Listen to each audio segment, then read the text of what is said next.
Another Hill and Ponton VA question and answer live. I'm Matthew Hill, flying solo today. Hopefully I can get through your questions and the absence of Carol Ponton won't be too overwhelming that y'all zoom out. So anyway, let's get jumping right in. Nate, what do we got first? Don Clark. Any advice on battling a hearing loss CMP exam when the VA is questioning Tera? I had one from Meniere's disease, and the examiner mentioned that VA's question was Tera. Are they building to deny? Okay, so this is interesting. This is if the CMP exam is about Tera, then we're not even talking about the hearing test, the Maryland auditory test, whatever they use. They're talking about whether you were exposed to something in service that could cause the hearing loss. So I got to tell you, I'm not quite sure what environmental concerns as far as, toxins or poisons or whatever could cause hearing loss. Maybe they're looking at environmental questions and that you were just in a really loud area. I'm not sure. I've never seen a Tera in response to hearing loss. Frankly, they've been doing Tera on everything, and I'm not sure they know exactly what they're doing with this. So I can't tell you what they're doing. Unfortunately, the Tera questionnaires have just been put out where they shouldn't have been again and again, to where it's hard for me to actually tell when one is justified. And so I'm not even sure that it's justified here. So I'm sorry, Don, I'm not much use for you on that. Kathleen, part 1. My ASO filed a claim for lower back as either direct or secondary to my hip, knee, and feet issues, but I believe they only looked at it as secondary. Claim was denied. Do I file an appeal or a new claim or claim for secondary? 3. I have a current appeal for higher rating, and they said the issue of right hip condition was returned for correction of duty to assist area prior to the decision. We failed to get an examination or medical opinion. We will develop a medical opinion, favorable finding identified in this decision. I'm still waiting on this since December.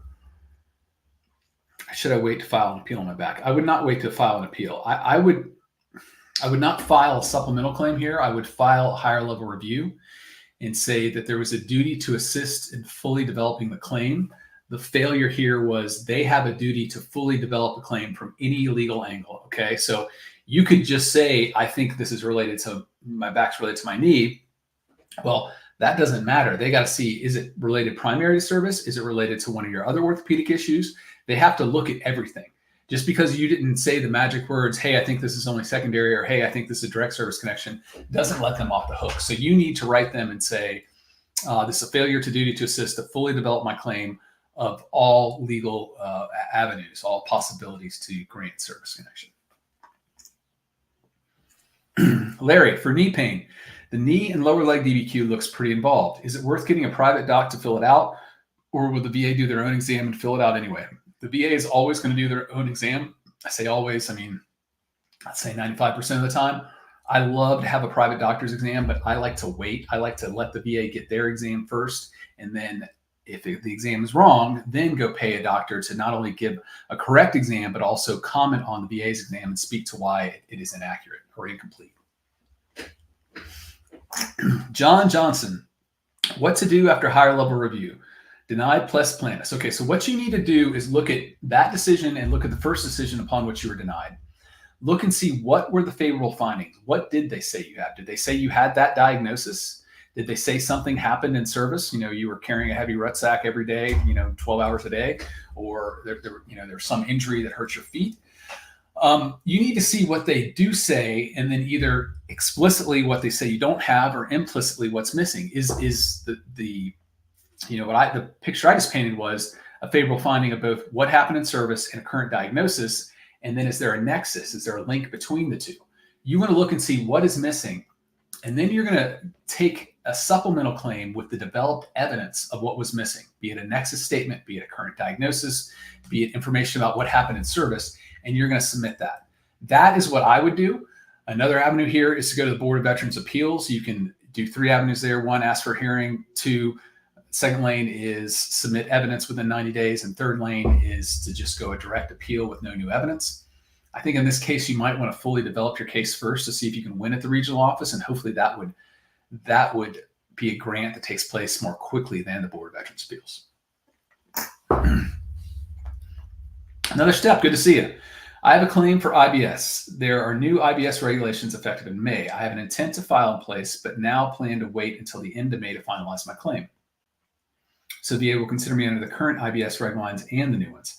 Have I done this correctly so the VA gives me a higher rating of the two? Thanks. This is tricky. They should give you a higher rating of the two, or they do a temporal stepping, meaning like the time at which you were under the old reg, they give you the old reg, and the time at which you're under the new reg, they give you the better rating under the new reg. It honestly depends on how it shapes out, but if you're not filing till May, I think they're probably going to be looking at the new reg, definitely going forward, looking at the new reg. So that all intents and purposes, you're going to have the new reg is what they're going to look at. In addition to just that, I don't know how far back are we talking as far as the past reg, but whatever before May, the notice of intent to file, that period would be under the old reg. Brian, hello, H&P. I'm in the BVA AMA evidence lane, and I'm at the 3-year mark. I believe I'm getting somewhere close to the front of the line. I'm curious if the BVA decisions are getting any better. Oh, Brian, the BVA decisions right now are a crapshoot.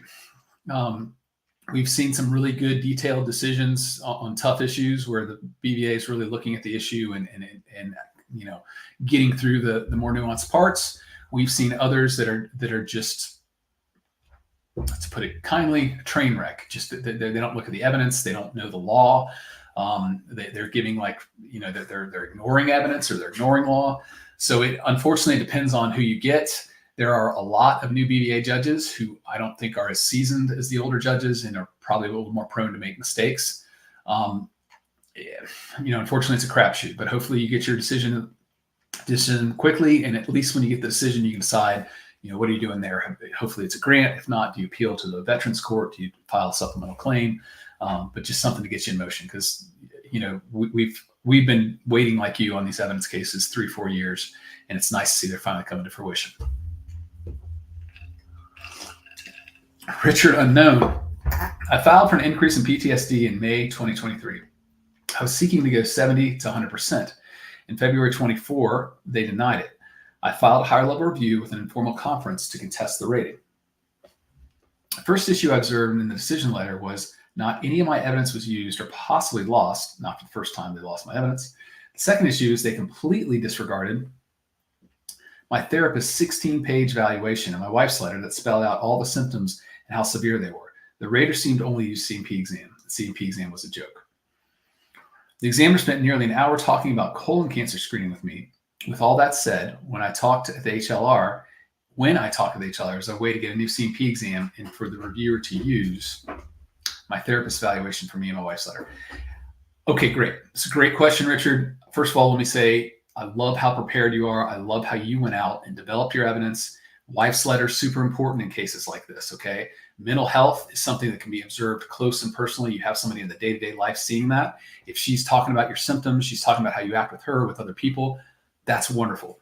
The therapist letter, that speaks volumes to you and your therapist, that the letter that you were able to sit down with your therapist and convince them to write a letter, and they wrote a 16-page letter. That's great. Here's what I'd be thinking about for the higher level review. These people are super busy. They had nothing to do with your first case. When you go in, you want to be prepared to hit the highlights. What in that 16 pages really tracks for what's going on with you, okay?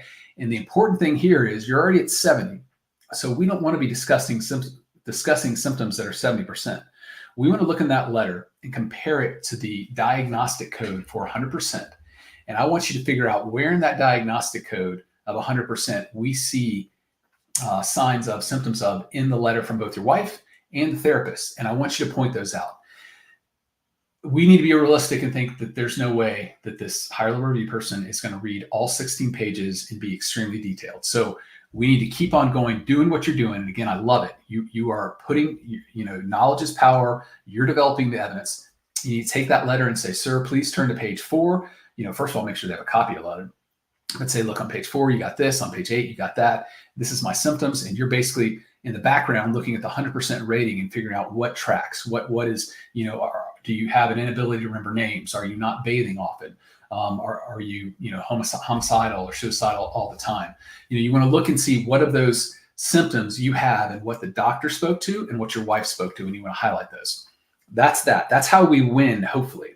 But they already have a CMP exam, which in this case isn't great. I'd also speak to the CMP exam and say, look, I spent X number of time with this doctor. He talked to me about colon cancer the whole time. The things he filled out were not accurate, and I do not believe this is an adequate exam. What we're setting up here is one of two things. You know, we're juxtaposing those two. What we want is for the higher level reviewer to say, well, this therapist letter is completely competent, and I'm going to give more weight to this, and CMP exam is inadequate. I'm not going to give any weight to it. What might happen, though, is they might say, well, the CMP exam is inadequate, but it was negative, so I'm going to send it back for another exam. That's frustrating. Still a win, though, okay? So you're basically saying they failed on their duty to assist to give you a complete exam. However, you're handing them one. You're handing them a complete exam from your therapist with a supporting letter from your wife. Good luck there. And again, great job developing that evidence yourself. Mark Hada, thank you, CMP. Had my mental health CMP in October. December, VA told me examiner connected my service GAD with adjustment disorder. Examiner didn't ask specific questions, so I submitted addendum statement detailing difficulties for VA. Was told since I had multiple claims, all would be decided at the same time. Finished all exams in February. VES was sitting on the last two exams for months, but last week told me everything was sent to the VA. VES then told VA to sent them my mental health exam to re-examine. Examiner already linked to service. Is it a good sign? Are they looking to disqualify? Any way to get the VA not to wait? Okay, so there's no way to get the VA not to wait here. Mark, this is frustrating. I know you could be frustrated. I see this all the time, and it's just, you know, you think you're at the finish line, and then all of a sudden they back it up and send you back. You know, go run one more lap. What could be going on here? You know, if you have here's what I hope is going on. The doctor said, hey, this is the general anxiety disorder is related to service, but they did not give adequate details for the rating. That could be what's going on here. That's what I see a lot of times when the question first is it related to service? Sometimes they forget to do a thorough rating evaluation as well. Hopefully that's what's happening. Your addendum that was sent in would give more information, and hopefully that gets them what they need. They could be sending it back to reevaluate and say, well, you said this was related to service, but you didn't give us all the info. I would ask for a copy of the CMP exam, and in that copy of the exam, you would get, you should get the prompt from the VA adjudicator as well. So good luck on this. You know, you've been through the ringer. Hopefully this is the final lap now, and you get this decision getting you these benefits. Remy 86, good to see you. Hello, I went to a recent bilateral shin splint CMP exam where I was rated 10% for bilateral knee strains. It combined them with my already service-connected shin splints and denied rating increase for my shin. Is there a way I can get them separated to have their own rating? You got to show that the symptomatology is different for each. Whatever pain, difficulty, problem you're having from your shins is objectively different and can be shown that way from your knee. That's really the only thing. You're going to need to look in the diagnostic codes to see if you can find it there. T.A. Chapman, good to see you. Do you happen to know any good OWCP Ecom references for lawyers for veterans? 100% P&T, and I feel the VA threatened to take my rating for submitting an Ecom claim. I don't know. Ben Krause, Krause. Ben Krause is an attorney who does a lot of stuff with voc rehab and kind of suits around the VA. He does some pretty innovative stuff. I think that he might be worth looking into. Ben is out of Minnesota, I believe. Krause is his last name. Tell him I sent you, and hopefully he'd be somebody to help you there. Good luck. Linder, when I submitted my claim, are they supposed to check out for all possible claims you submitted, or just say not Tera related? Yeah, they need to submit. They need to look at it from all angles. They need to say, is there any possibility to connect this service? They need to look at all legal analysis, all issues that are presented within the claim you submit, and all available options to actually grant service connection, not just Tera. And this is a problem I'm seeing. They're using Tera as a blanket denial and not looking into everything. So I'm glad you caught this. Make sure you do a higher level review and say, look, I might not be Tera, whatever that means here, but this is what happened in service. And this is why I believe it's related to my current diagnosis. Another step. CMP exam, I was asked a lot of questions about my VA progress notes. She acted like she did not have any information. She did not even have the DBQ that my civilian specialist had completed and I submitted with my claim. What is the CMP examiner supposed to have? Should I take it with me? Another step. Thank you so much. We have been finding out lately from our veterans that the VA is not sufficiently supplying the CMP examiners with information for the file. So let's kind of back up here. CMP examiners are all now contract examiners. They do not work directly for the VA. They do not have any access to the files other than what is sent to them by the VA examiner. So this is a great point. And going back to the, I forgot, Remy, no, it wasn't Remy. Whoever, Mark maybe, whoever talked about the mental health exam going forward, you want to make sure if you have favorable evidence for your case, you take it with you to the CMP examiner, okay? You do two things. First, you submit it to the VA, but you don't assume that that submission to the VA is going to make its way over to the CMP examiner, so you take it to the CMP examiner as well.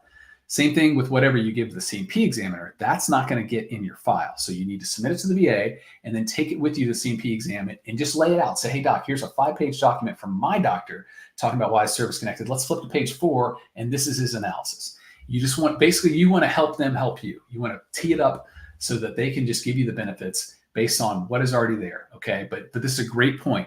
They don't have all the file. They should have the complete file, and they don't. If you see an exam where they, it's already too late, where they didn't have the complete file and you get a negative exam, that's a higher level review appeal there for failure to duty to assist. It's an inadequate CMP exam because they did not have a complete basis upon which to opine because they didn't have all the evidence, okay? So great point here, another step. Make sure you take that information with you and that you give it to the, don't take 200 pages and just say, here, doc. You need to actually do the work, pull your sleeves up, and figure out which ones are most important for them to view and give it to them. And hopefully, that makes their job easier to give you the benefits you deserve. Excellent. 2 years ago, I was given 90% combined service connected. In addition, I was approved for TDIU for sleep apnea, knee, ankle, P&T only. One of those combined injuries was 70% PTSD. Why wasn't SMCs automatically then? Under SMCs, I meet statutory standard. I recently submitted a claim for SMC housebound with a buddy letter and a 212680 from a VA doctor for SMCs. I got denied. Unexperienced adjudicator. I'm waiting for decision on supplemental claim. Wouldn't Bradley versus Peak help my case? Yes, Bradley versus Peak should help your case. 38 CFR 4.1 is the basis of the VA's rating system. And it says the VA has a duty to maximize your benefits, okay? In this case, they were lazy. And unfortunately, I see this a lot with IU. They should have looked at unemployability solely through the lens of PTSD here and say, does the PTSD alone keep you from working? If the answer is yes, then those other issues obviously all combine together to 60%, and therefore it's an automatic statutory grant of SMCs. You have applied for the second angle to get SMCs.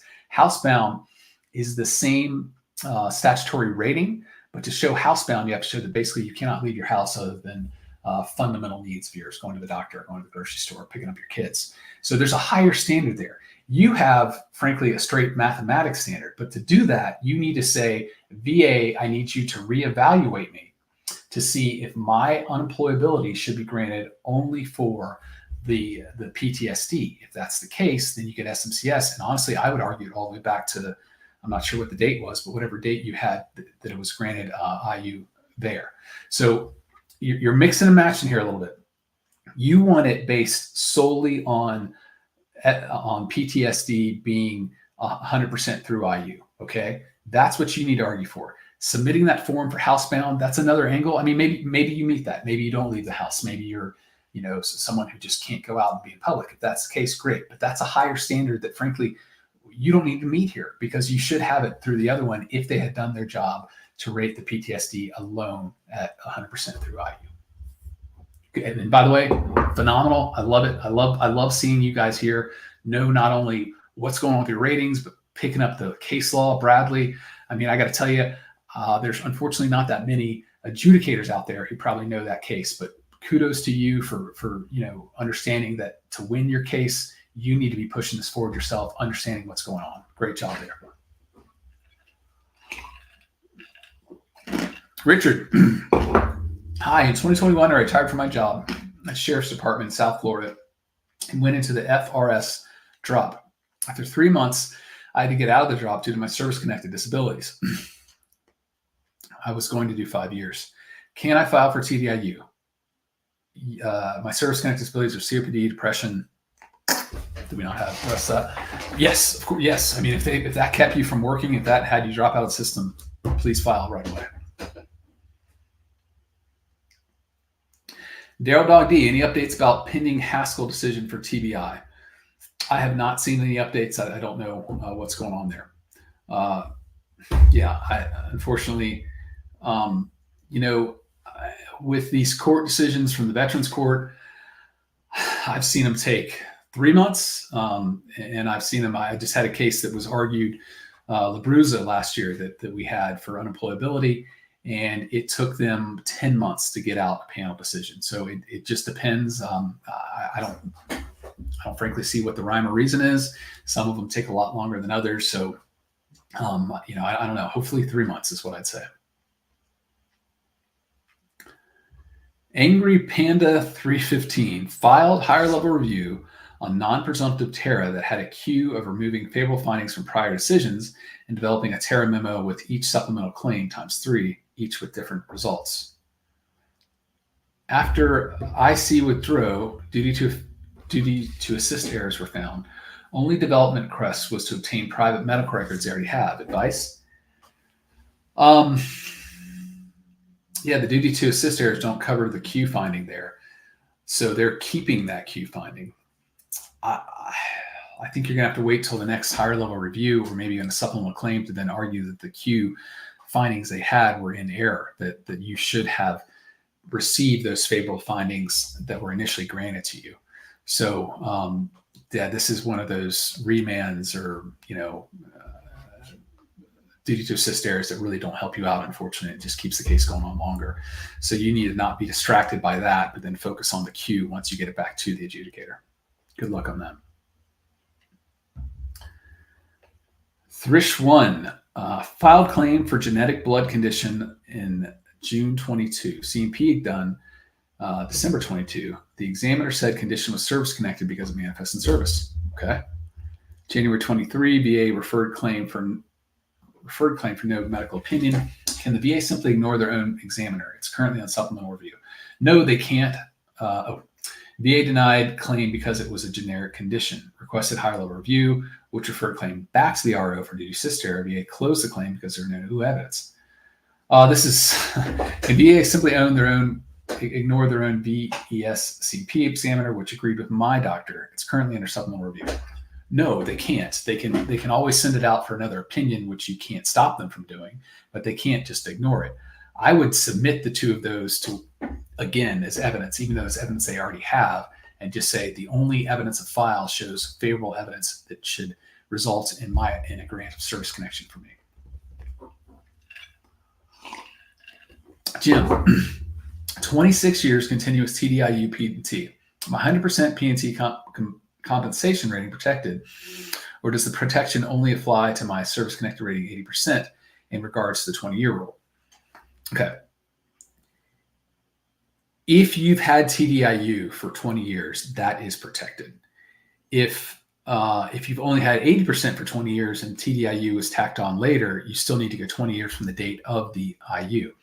That said, if you go back to work, they can still come and re-examine your IU. But it's 20 years from the date of whenever you got that rating. And if you got the rating at 80%, in year one, and the IU in year 5, you got two different 20-year periods you're looking at there.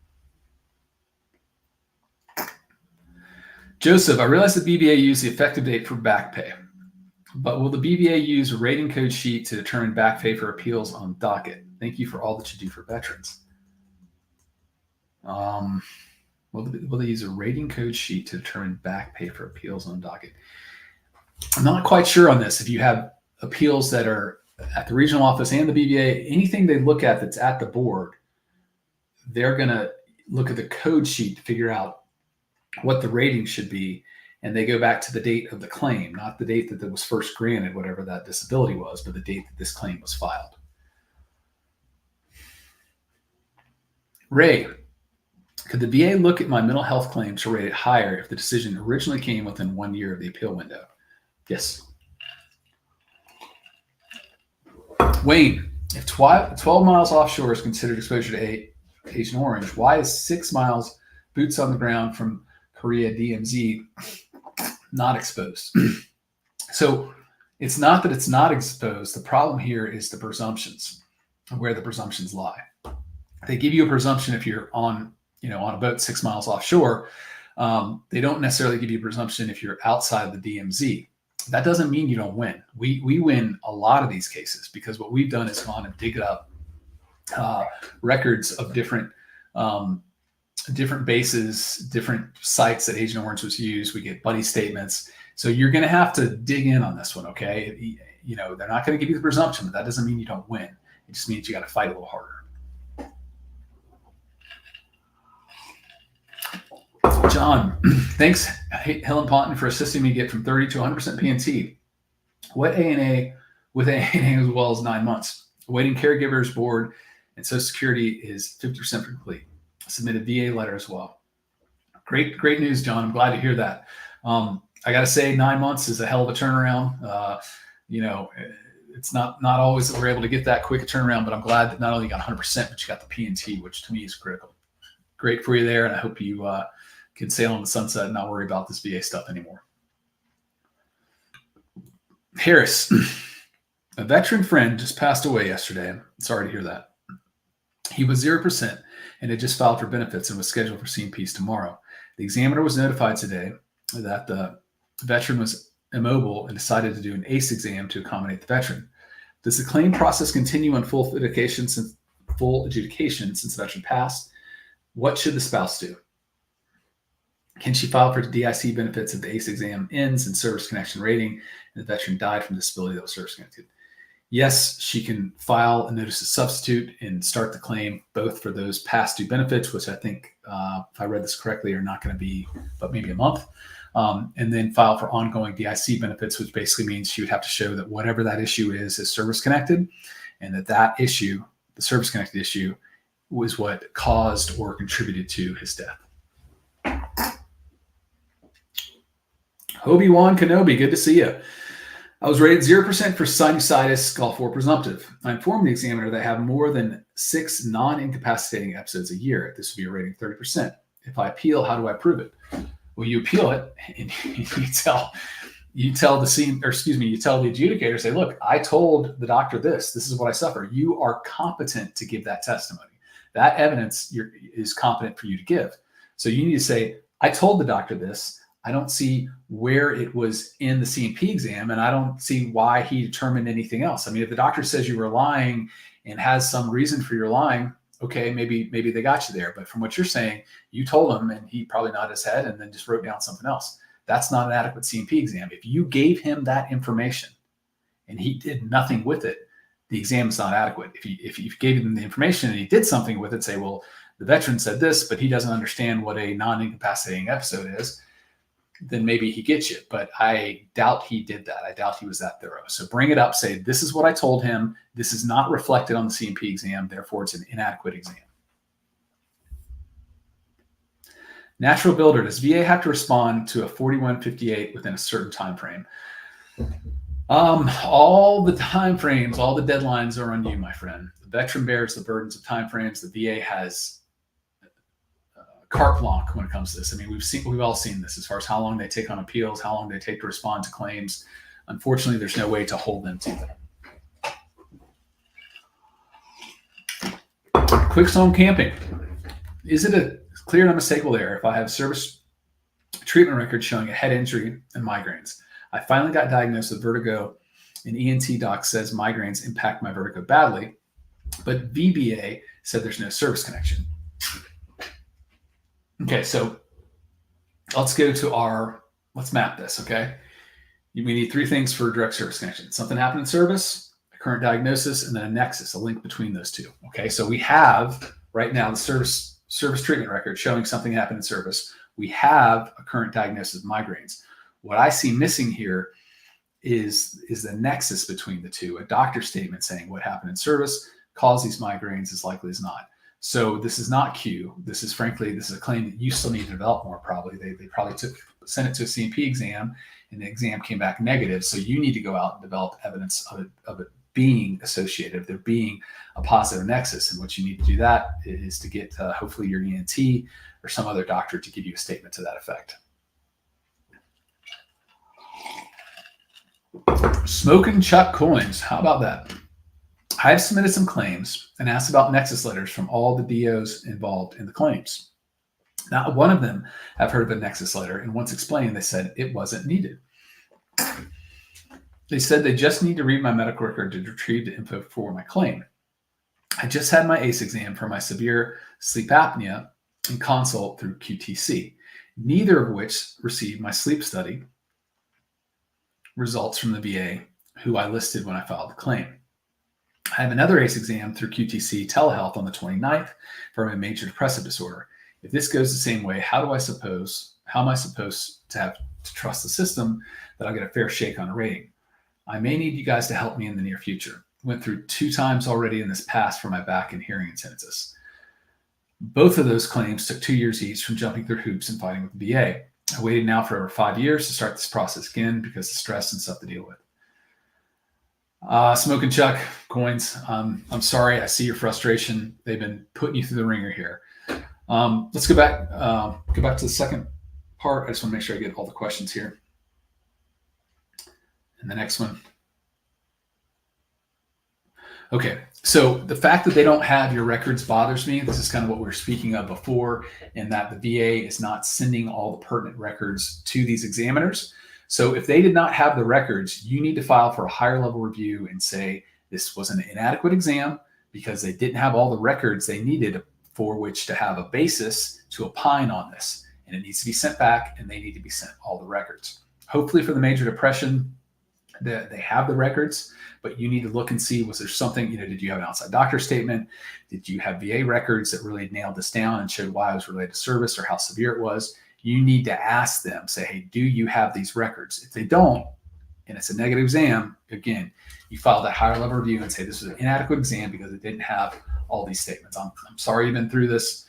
What kills me on cases like this is that, you come to them with a mental health condition, and this only exacerbates it even more. Them screwing it up, them losing records, them not forwarding the records as they're supposed to. So keep at it. Don't let them win because they're incompetent. Okay, put those records in there, get them. If you need assistance, please give us a call. But I got to say, it sounds like you have the fortitude and you've been fighting. So at least do another higher level review. I would if I were you, just to keep it going. Make them look at your records. That's not that much to ask, and go with that. So good luck to you there. Jason, decision letter stated 100% PTSD TDIU is moot. Does that make sense? Should the veteran apply for TDIU or let the bear sleep and not poke it? Thank you. If you're receiving 100% for PTSD, you're not going to get any better benefits for TDIU. You get the same benefits, except you can't work, So, I wouldn't do anything with that. I'd move forward and call it a day. Harris, I was awarded 60% rating for GERD in August 23. I was awarded 30% for IBS in December 23. However, due to the rules in place, IBS was added to the GERD diagnosis since I had the highest rating allowed for GERD. My rating was continued without any additional rating for IBS.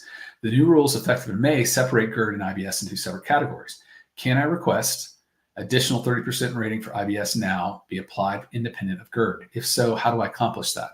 Will the request have any negative effects on my 60% GERD rating? If I file for the new rating before the effective date, won't the VA have to give me GERD and IBS rating most favorable to me?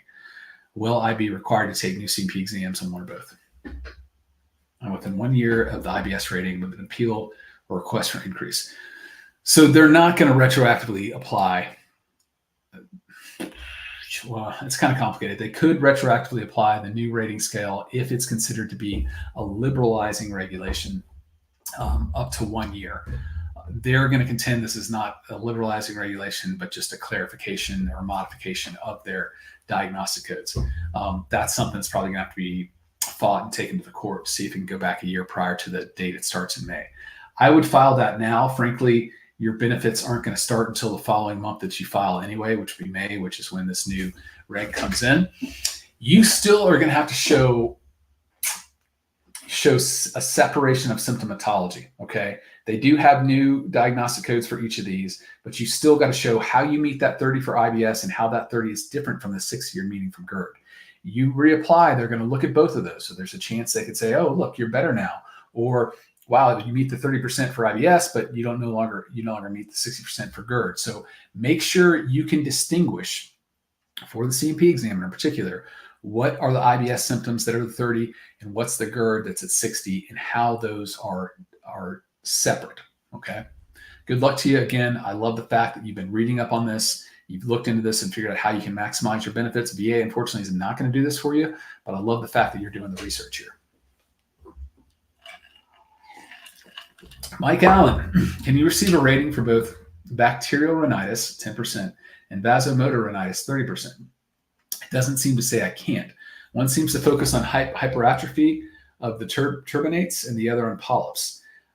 Yeah, I mean, unless if it's on the same rating scale, then probably not. They're saying that one is more significant than the other. But if it's two different rating scales that you see this on, then yes, I think you should, because again, the symptomatology is different.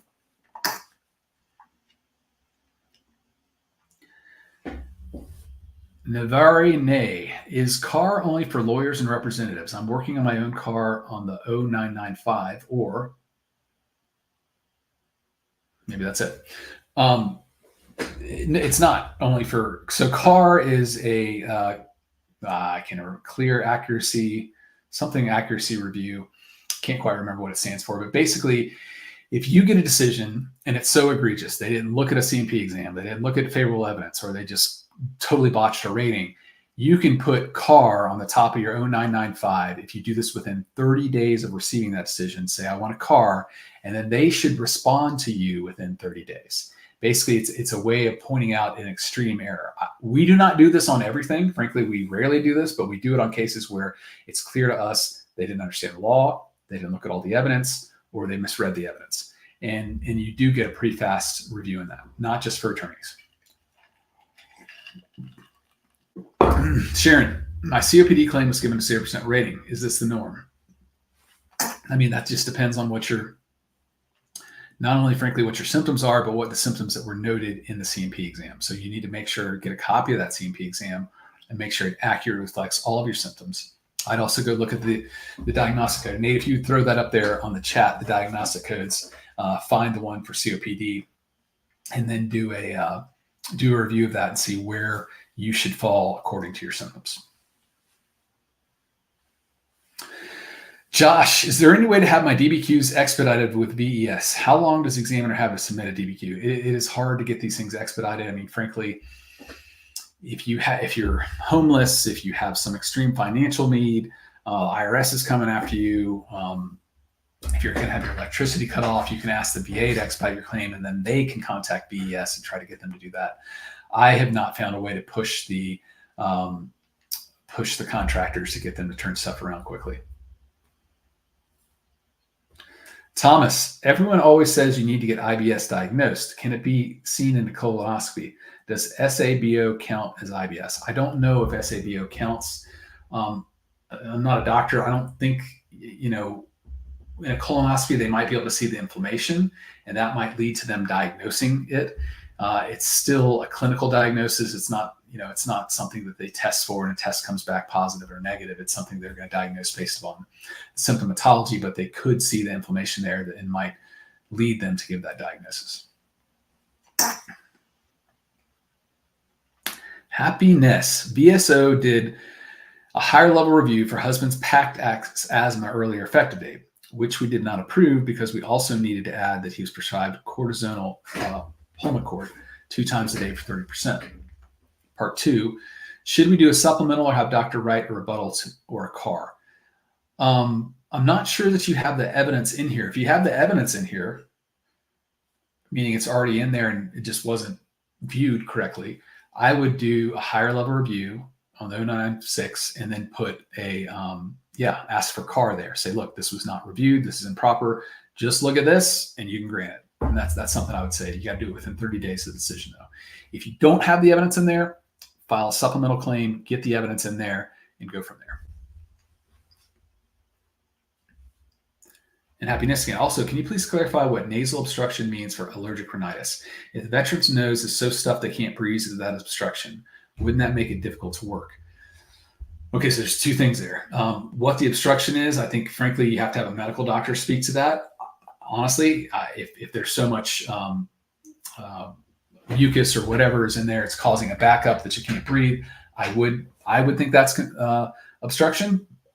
You still have to have a doctor speak to that. As far as not being able to work, that's kind of a different, we're going on a different track there because that's not explicitly what the diagnostic code speaks of. That's you saying, does this service-connected disability interfere with my ability to work, and therefore should I be entitled to TDIU? If that's the case, then you need to file for TDIU in addition to the increased rating. Doobie Main the G, good afternoon. I filed 13 claims. Only 4 of them have a paper trail in my records. Did I set myself up to get denied? If so, can I go see my doctor and get paperwork done? They could have only started on the first 4 and just, haven't started on the next 9 yet. I don't know. My rule of thumb, though, is the more claims you file, the less likely you're going to get approved. A lot of times I see the shotgun approach by VSOs where they file anything and everything wrong with a vet, and some of them are just blatantly not related to service. And when, this shouldn't happen, but when the VA looks at the ones not related to service, it kind of jades them. And even the ones that are meritorious and should be granted don't get granted. So I would pare that down if you can. If you have 13 disabilities and you have evidence that's related to service, go for all of them. If you have ones that are questionable, I would hold off on those and make sure you get service connected for the ones that affect you the most, and you have the evidence to show them. That's what I would be looking to do there. All right, at 100% and additional 60%, don't we get a couple hundred in addition to the 100? Okay, if you have 100% and then you have other disabilities that combine to 60%, then you are eligible for what we talked about a little while ago, which is called SMCs, Special Monthly Compensation, Subchapter S. And that isn't, that's an additional, I think, $300 a month. And that's statutory, meaning if you have that 100% and the other 60% is there, they're supposed to give that to you without you even asking for it. If you have to ask for it, if you have to ask for that additional compensation, that compensation should go back to the day that your 160 started. Okay, so I've had cases where I've looked at a file and I saw the veteran was receiving 100% for one issue and 60% for kind of others. Well, the SMCS is called an implied claim, implicit claim, meaning that it's there on its face whenever those numbers pop up, 100% for one disability, 60% for others. And so I was able to go back 30 years on one claim where the guy had it for 30 years, but the VA never gave it to him. And I said, look, he's had this combined ratings this whole time. He's been statutorily, frankly, allowed to be receiving this, and you just never gave it to him. And so they had to go all the way back. So make sure they go back to the date you first had that combo rating. George, I received 30% service connect for heart attacks secondary to PTSD. No stress tests. Rating for heart based on METs. I provided statement. Does my evidence tie her CMP evaluate to my symptoms, or does the tie go to the veteran? Okay, so they don't do stress tests. I don't know if they cost too much or they take too much time or whatever, but they don't do them. So what do? They do these METs tests where they ask you, what's the most physically active thing you can do without getting, tired? Can you go up 2 flights of stairs? Can you run a marathon? It's a pretty big gap between those two, what all they ask you. So you need to write out, sounds like what you did, George, what can you do before getting exhausted? And I say exhausted, I'm talking about if you're mowing the lawn if you have to sit down halfway through and then you can get back up and finish it, well, you had to sit back down. That's what I'm talking about. How long can you do an activity before you get exhausted? So you need to think about, can you mow lawn? Can you walk? How far can you walk without having to stop to breathe? How many sets of stairs can you go up? Okay. Those are the kind of things I would like you to look at, because that's the kind of things that the DBQ that the doctor is filling out, that's what they speak to. You write all that down, you give it to them separately, you send it into the VA. If they don't look at that, if they ignore it and they say, oh, he could run a marathon or he could run 5 miles, and don't give any reasoning, that to me is a duty to assist error, and that it's an inadequate exam because they didn't speak to the evidence that was before them, and that you said, this is what I could do. Yet they said you could do something else. They need to explain why they think you could do something else.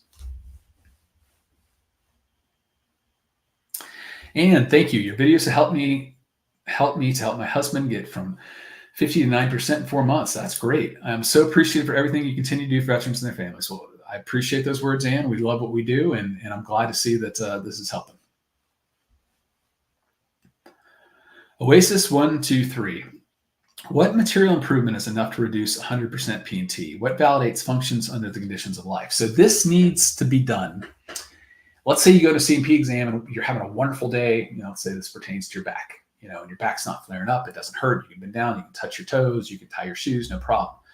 Well, that's great that you can do it that one instance, but they need to look at this in the ordinary conditions of life, meaning they need to talk to you about what happens every day at home. Is this a normal thing that you're, every day you can get up and do this, or this is a 1 out of 10 days that you can get up and have no pain. Okay. They can't just look at you in isolation in that CMP exam and say, he was perfect here. He's fine now. Let's reduce him. They got to say, okay, he was perfect here, but what does his day-to-day look like? What are these other days? What do these other moments look like? And if they're not talking to you about that, then the exam is inadequate. Charles, thank you guys for all that you do. Received 100% P&T yesterday. Videos and advice have been invaluable. I'll continue to watch and support you guys. Thank you so much, Charles, for letting us know that. I'm so glad to hear that. Guys, knowledge is power. We do represent some vets, but as I tell you here, we have, for every 10 we can represent, we have another 90 that we just don't have room for. And so I love the fact that people can come here and get what they need. Frankly, it's not just what I'm saying, but it's the community, all the comments and going back and forth. I appreciate that. I like seeing what we all are doing. And I love seeing that you guys are fighting with knowledge. You're going forth saying, this is my claim. I know the most about it. I'm going to know the most about the law and the medicine to make sure I get what I receive. Charles, that's great. I wish you the best. Mr. LOA, do you guys provide Nexus Letters? We don't provide Nexus Letters. We help veterans get them either through their doctors, sometimes VA doctors. Sometimes we research and find a doctor to help them. If it's a specialty, we can go try to find specialists to get doctors to write those letters. Obviously, those cost money, but it's not something we do in-house. It's something we actively look for. Happiness, if granted earlier effective date for asthma already on a higher level review, can we still do supplemental for cortisonal use with the same earlier effective date PAC Act? Yes, if that, that would have had to have been, I don't know the date. It had to have been appealed or applied for by a certain date. I don't have that on me. If you're basically filing a supplemental claim to that original claim you filed within a year of the PACT Act, then yes. But if this is a claim that's outside that year window, then you probably cannot. MH, both my DBQs had box checked that my disabilities kept me from working. Yet the rater did not use them for the decision, which was denial. Have you seen this happen? Yes, I do see this happen all the time. It's easier for them to deny you. They just deny you to see if you can go away. Utter horsewash, okay? You fight for your claim here. Take this on higher level review. If they screw that up, take a supplemental claim, get more evidence in there, or take it directly to the board, okay? This is frustrating. I mean, this happens all the time where they just blatantly deny something or just blatantly ignore something to see if you go away. But again, you're reading your evidence, you're seeing what's there, you know what's best in your case. So make sure you keep filing. Latonia, my claim was received September 23. 7 of 14 claims had CMP exams November 23, 2 PAC claims with no appointments. Are they waiting to hear back from my branch to confirm my area of service?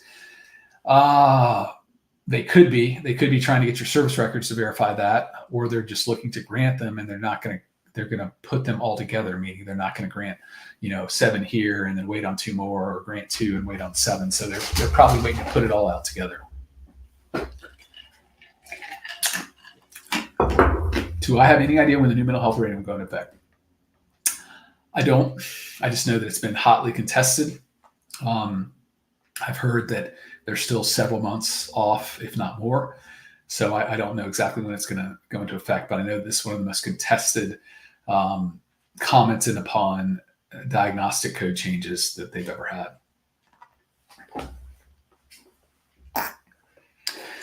Shimp Howard, hello. I just received an initial mental health rating, and I'm now 55 years old. Am I going to be subjected to future exams? You should not be. But what you want to do is order a copy of your full rating decision that includes the code sheet. The code sheet will tell you each disability for which you're service connected, the rating, the date it starts, and importantly, it'll tell you if you're due for reevaluation or if it's static. If it says static, then they aren't going to propose a new exam. Now, if you go in and say, I want a higher rating, well, they would examine you there. But if it says static, then they're not supposed to ask for a new exam for you.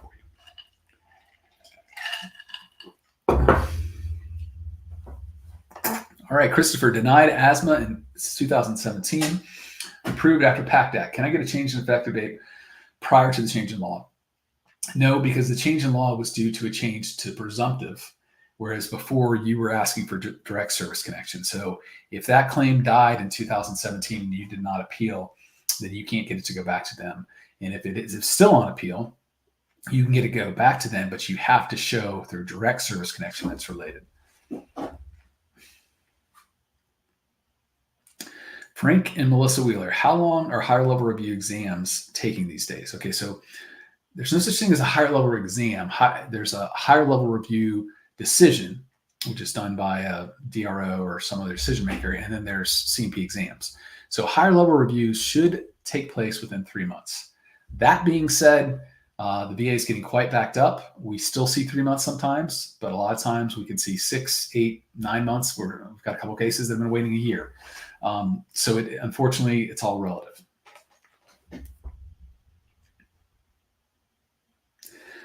Michael, I was denied vertigo even with the diagnosis and Nexus letter. The decision letter stated I was denied under Tera. However, my letter and personal statements focused primarily on noise exposure and tinnitus. What is the next step? So to me, this is a higher level review. You have the evidence in the file that you need, okay? The Tera CMP exam, frankly, as you've already stated, is irrelevant because you have the Nexus letters and then you have statements. Basically, statements say this is what I was exposed to, the loud noise, and then the Nexus letter itself basically linking whatever those noises are to the vertigo you have now or from the tinnitus and what you have now. So I would take that to the higher level review and say this Tera CMP exam is irrelevant. You have the favorable evidence here. Everything's here as far as what happened in service, current diagnosis, and the nexus between them. You have everything you need to grant. So that's what I would do. I would ask for an informal conference and just point all that out. All right, Nate, let's do 3 more. Lunchbox. I was forced to bend my knee to the point of pain and injury during CMP exam. Do I have a case? I'm not sure what you're looking for. If you're looking for some kind of medical malpractice case, not that I know of. I think you have a case to the VA to say that this further aggravated your knee and frankly, the rating should be higher. That's something you could say, but I don't know if there's a negligence case there. Ed, has there been any consideration of those who served at Hunters Point Shipyard in San Francisco? All of those ships involved in nuclear tests in the Pacific were taken apart. I'm assuming they were being taken apart there. I have not seen specific language or bulletins put out for Hunters Point and that they're to be presumptively acknowledged that radioactive material was there. I think you have a strong case for direct service connection where you can say, these are the ships I worked on. These ships were used in nuclear testing. They're going to send you to, it's the Mississippi Regional Office that does this, but does all radioactive radioactive emissions, radioactive service-connected issues. And so they would look to see how much radiation you're exposed to, and then to see if that would qualify for causing any disability. So you can just point that out, just say, this is where I was, this is where these ships came from, and this is why I think the radiation caused my disability. Michael, do you know anything about the restitution and introduction by Congressman Bacon Justice Bill introduced by Restitution and Justice Bill? Matthew, the Restitution and Justice Bill was for back pay on military sexual trauma. I had looked at this and saw that it was introduced. I have not seen any traction on this, though. It has not gotten out of committee. I don't know that there are many co-sponsors on it yet. So I've looked at it. I've seen that it's there. It's great that there's verbiage there, but it's not anywhere near something to really consider yet, because it's not been vetted. So there's nothing developed from what I've seen on this yet. All right, folks, thank you so much. It was another great Q&A day. I got to say, I'm just so impressed with you all coming forward, looking to develop your cases yourself. You know, the VA is supposed to do this for you. They're supposed to help you win your claim. That doesn't usually happen. But what I'm seeing here is people who are understanding not only their disabilities, the laws that apply to them, and what needs to be done as far as connecting it and what avenues you can take in the VA. I think that's great. Knowledge is power. And I appreciate all that you've done for our country. And I look forward to seeing you all here again on the space soon. Thank you.